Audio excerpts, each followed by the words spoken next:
നമസ്കാരം. ഞാൻ കലാശാല മുരളി. ഞാൻ ഇന്ന് പറയാൻ പോകുന്ന കാര്യങ്ങൾ എന്ന് പറയുന്നത് കൊല്ലവർഷം 1201 ചിങ്ങം 1 മുതൽ അടുത്ത കർക്കടകം അവസാന വാരം വരെയുള്ള ഇടവം കൂറുകാരുടെ നക്ഷത്രഫലമാണ്. ഇടവക്കൂറ് എന്ന് പറയുമ്പോൾ കാർത്തിക മുക്കാല്, രോഹിണി, മകയിരം, അര ഈ നക്ഷത്രങ്ങൾ ചേരുന്നതാണ് ഇടവക്കൂറ്. ഈ കൂറുകാരെ സംബന്ധിച്ചിടത്തോളം ഈ കാലയളവ് വളരെ ശുഭകരമായ അനുഭവങ്ങൾ ഉണ്ടാകുന്നതാണ്. ധനാഗമ മാർഗങ്ങൾ വർദ്ധിക്കും. വിവിധ തരത്തിലുള്ള ആദായം ലഭിക്കാനുള്ള സാഹചര്യം തനിയെ വന്നു ചേരും. ഇതിനു മുമ്പ് ജീവിതത്തിൽ പലവിധ തടസ്സങ്ങളും നടന്നുകൊണ്ടിരിക്കുകയായിരുന്നു. അതിൽ മാനസികമായി വളരെയധികം നിരാശയും അനുഭവിച്ചിട്ടുണ്ട്. പക്ഷേ അടുത്ത വർഷം ഒരു നല്ല അനുഭവങ്ങളായിരിക്കും ഉണ്ടാവുക.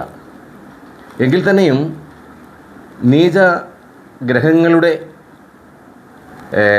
അപഹാരങ്ങളൊക്കെ ഉണ്ടാകുമ്പോൾ, ചാരവശാൽ നീചഗ്രഹങ്ങളുടെ സാന്നിധ്യം ഉണ്ടാകുമ്പോൾ നമുക്ക് ചീത്ത അനുഭവങ്ങളും ഉണ്ടാകാം. അതുകൊണ്ട് അടുത്ത വർഷം മുഴുവൻ നല്ലതാണെന്ന് ഞാൻ പറഞ്ഞു എന്ന് പരാതി അവസാനം പറയാനിടയാകരുത്. ഈ ചീത്ത അനുഭവങ്ങളൊക്കെ ഉണ്ടാകുമ്പോൾ അതിനുള്ള പരിഹാരക്രിയകളും ഉണ്ട്.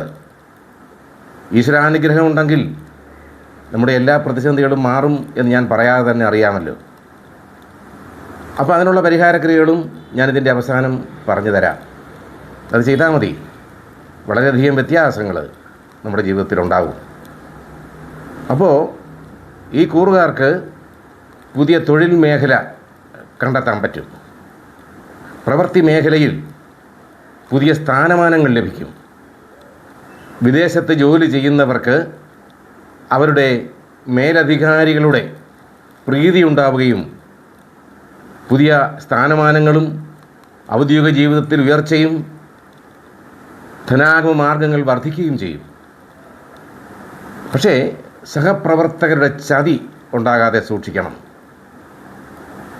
അത് ഞാൻ പറയാതെ തന്നെ അറിയാമല്ലോ. ജീവിതത്തിൽ ഉയർച്ചകൾ ഉണ്ടാകുമ്പോൾ നമുക്ക് ശത്രുക്കളും വർദ്ധിക്കും. അപ്പോൾ നമ്മുടെ സംസാരത്തിലും പ്രവർത്തനത്തിലും ഇടപെടലിലുമൊക്കെ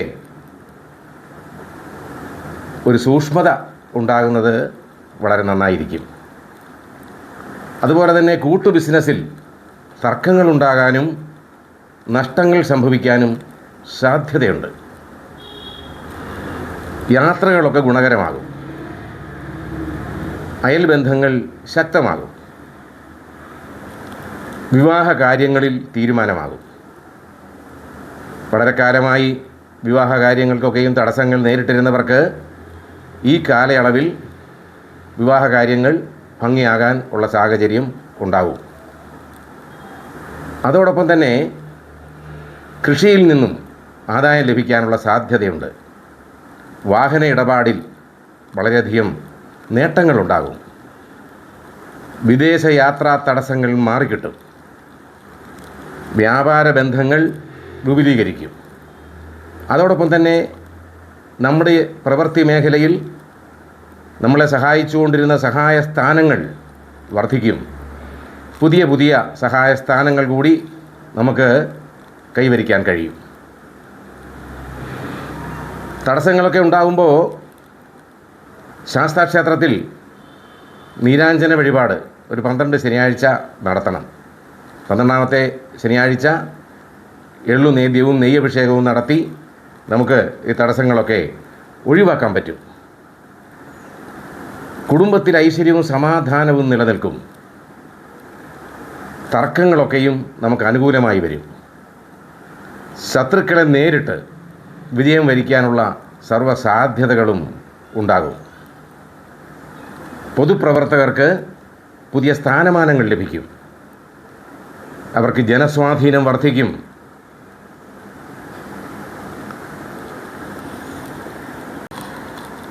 സന്താന ഗുണം, തൊഴിൽ സ്ഥിരത എന്നിവ ലഭിക്കും.